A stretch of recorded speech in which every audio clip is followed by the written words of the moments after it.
वो जमाना चला गया जब बॉलीवुड को सिर्फ और सिर्फ रोमांटिक स्टीरियोटाइप के लिए जाना जाता था। और नए सोच और नए जमाने के साथ बॉलीवुड के कुछ फिल्म मेकर्स ऐसे भी हैं जो अपनी कोशिश कर रहे हैं हमें कुछ नया दिखाने और एक्सपीरियंस कराने की, जिसका एक बहुत ही बेहतरीन एग्जाम्पल सेट किया है इस साल रिलीज हुई ब्रह्मास्त्र मूवी ने, जो अपने आप में बहुत ही बेहतरीन अस्त्रवर्ष के कॉन्सेप्ट को लेकर आई है और अपनी शुरुआत के साथ ही इंडियन फैंस के बीच में ये अपनी एक बहुत बड़ी हाइप क्रिएट कर चुकी है। और फाइनली जैसा कि ये मूवी डिज्नी प्लस हॉटस्टार पर रिलीज हो चुकी है, चलिए इस मूवी के बारे में और भी अच्छे तरीके से जानते हैं, जिसकी रिक्वेस्ट हमें कमेंट्स में कई बार मिल चुकी है, जिसके लिए आप सबका बहुत बहुत शुक्रिया। तो चलिए इस नोट पर जानते हैं 15 अमेजिंग माइंड ब्लोइंग और awesome the Brahmastra movie facts, वो भी भारी भरकम स्पॉयलर्स के साथ, क्योंकि आज की इस वीडियो में पता चलने वाला है कि आखिर कैसे, कब और कहां अयान मुखर्जी को ब्रह्मास्त्र मूवी का आइडिया आया था, ओरिजिनली किसकी और कैसी कहानी होने वाली थी द ब्रह्मास्त्र मूवी। जानेंगे इस मूवी के विजुअल इफेक्ट्स को आखिर कौन सी हॉलीवुड की कंपनी ने संभाला था,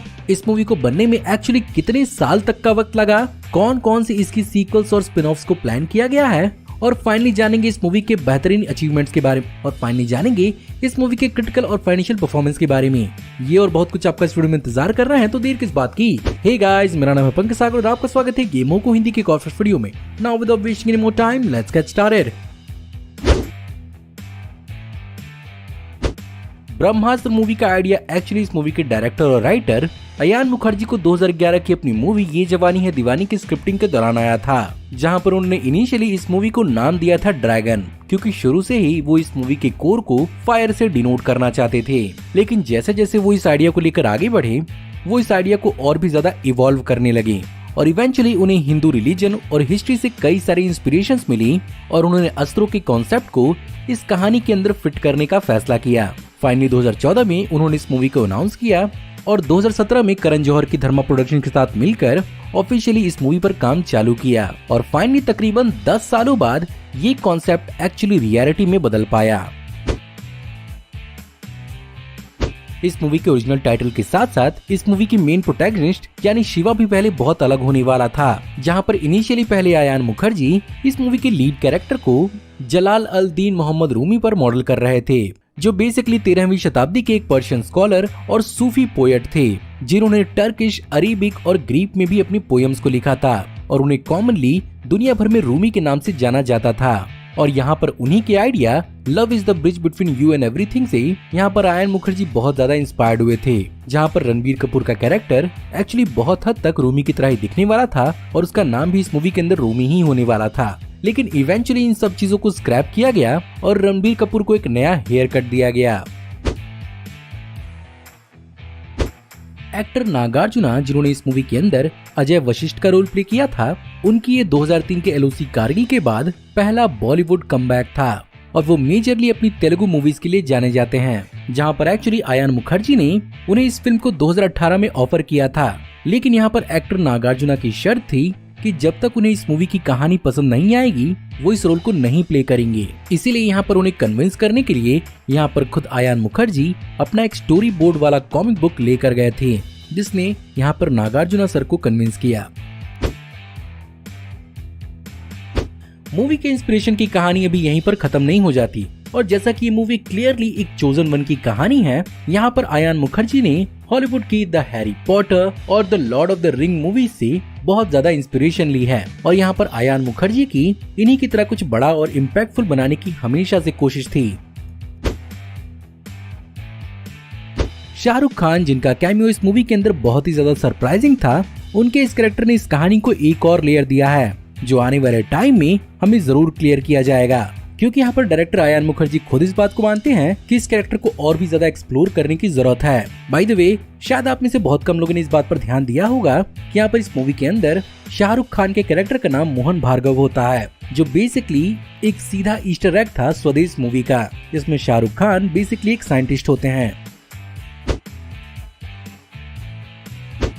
बात करें अगर इस मूवी की फिल्मिंग की, तो इस मूवी की प्री प्रोडक्शन यानी कॉन्सेप्ट और स्क्रिप्टिंग 2014 से ही चालू हो गई थी, लेकिन इस मूवी की मेन फिल्मिंग यानी प्रिंसिपल फोटोग्राफी 2018 से चालू हुई थी, जहां पर फरवरी के एंड से इस मूवी की शूटिंग बल्गेरिया और लंदन में हुई है और फाइनली जुलाई 2019 के अंदर बनारस के रामनगर फोर्ट और चेत सिंह फोर्ट में इस मूवी की शूटिंग की गई थी और इसी दौरान कोविड के चलते इस मूवी की फिल्मिंग को रोका भी गया था। जिसे बाद में रिज्यूम भी किया गया और फाइनली 29 मार्च 2022 को वाराणसी में इस मूवी की शूटिंग को कंप्लीट किया गया।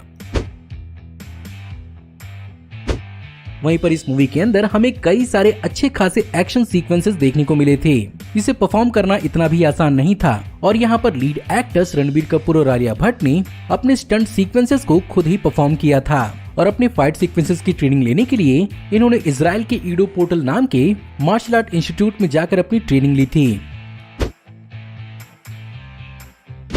वहीं पर अगर बात करें विजुअल इफेक्ट्स की, तो इस मूवी के पोस्ट प्रोडक्शन को एक्चुअली 150 करोड़ में अकेले संभाला गया था, जिसमें इस मूवी की मेन विजुअल इफेक्ट्स की जिम्मेदारी डीनैग विजुअल इफेक्ट कंपनी के द्वारा संभाला गया था, जिसने हॉलीवुड की इंसेप्शन और ड्यून जैसी मूवीज के अंदर अपना विजुअल इफेक्ट्स दिया था और इस मूवी के लिए तकरीबन 4500 विजुअल इफेक्ट शॉट्स को क्रिएट किया गया था, जो in comparison Avengers end game से 2000 शॉट्स ज्यादा हैं। वहीं पर बात करें इस मूवी के पैन इंडिया प्रमोशन की, तो इस मूवी को हिंदी के साथ साथ मलयालम, तेलुगु, तमिल और कन्नड़ में भी डब किया गया था, जहां पर इसे साउथ इंडियन लैंग्वेजेस में हैंडल करने की जिम्मेदारी डायरेक्टर एस राजा मौली ने उठाई थी और यहाँ पर एक्टर चिरंजीवी ने तेलुगु वर्जन के लिए अपना नरेशन वाला वॉइस ओवर दिया था। वहीं पर बात प्रमोशन की हो रही है, तो इस मूवी के लोगो लॉन्च की भी बात होनी चाहिए, जिसे एक्चुअली 2019 में प्रयागराज के कुंभ मेला में लॉन्च किया गया था, जहां पर 1 करोड़ विजिटर्स के बीच में तकरीबन 150 फ्लाइंग ड्रोन्स का इस्तेमाल करके इसके लोगो को रिवील किया गया था। अब चलिए जानते हैं कि आखिर था क्या ब्रह्मास्त्र और क्या हमारे हिंदू रिलीजन के इतिहास में इससे भी ताकतवर कोई और वेपन है। ब्रह्मास्त्र का वर्णन एक्चुअली महाभारत में किया गया था, जहां पर इसे 2 वर्ड ब्रह्मा यानी लॉर्ड ब्रह्मा और अस्त्र यानी वेपन से मिलाकर बनाया गया है, जिसे माना जाता है कि एक बार इसके इस्तेमाल से ये पूरी की पूरी धरती को बर्बाद और बंजर करने के लिए काफी था। लेकिन फिर भी ऐसा माना जाता है कि इस अस्त्र में सिर्फ और सिर्फ ब्रह्मदेव के 1 शीर्ष की ताकत थी, लेकिन वहीं पर ब्रह्मदेव के 4 शीर्ष वाली ताकत वाली ब्रह्मशीर्ष अस्त्र इससे भी ज्यादा ताकतवर थी, जो एक बार चलने के बाद इसका असर 12 ब्रह्मा साल यानी 37.32 ट्रिलियन ह्यूमन ईयर्स तक देखने को मिलता और इस दौरान ना वहाँ पर बारिश होगी, ना ही घास का एक तिनका भी उगेगा। खैर ये मूवी इंडिया की one of the most ambitious movie तो थी ही, साथ ही साथ ये इंडिया की one of the most delayed movie भी बनी है, जहां पर इस मूवी के 2014 में अनाउंसमेंट के बाद इसे इनिशियली क्रिसमस 2016 में रिलीज किया जाना था, लेकिन बाद में इस डेट को शिफ्ट किया गया 2019 के इंडिपेंडेंस डे के वीकेंड के दौरान, लेकिन फिर इसे इसी साल के क्रिसमस में खिसकाया गया और फाइनली इसे समर 2020 का रिलीज डेट फाइनल किया गया था। लेकिन ऑफ कोर्स कोविड और पैंडेमिक के चक्कर में इसे 4 दिसंबर 2020 फाइनल किया गया था, लेकिन कोविड के चलते इसे फिर से एक बार पुश किया गया और सितंबर 2022 में इस मूवी को रिलीज किया गया।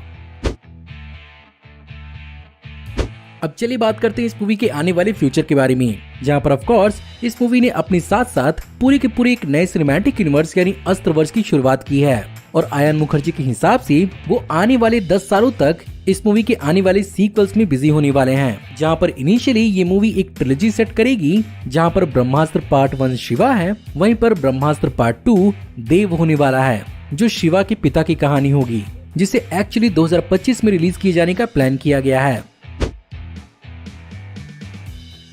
इसके अलावा यहाँ पर आयन मुखर्जी इसके टेलीविजन सीरीज को भी प्लान कर रहे हैं, जहां पर मई 2022 में लॉस एंजलिस में चली इंटरनेशनल स्टूडियो समिट के अंदर आयन मुखर्जी ने मार्वल सिनेमैटिक यूनिवर्स के केविन फाइगी से भी मुलाकात की और वो बिल्कुल उन्हीं से इंस्पायर होकर इसके अलग अलग स्पिन ऑफ और टेलीविजन सीरीज को ग्रो करना चाहते हैं, जहां पर वो इसका future gaming, virtual reality, merchandising और मेटावर्स में भी देखते हैं।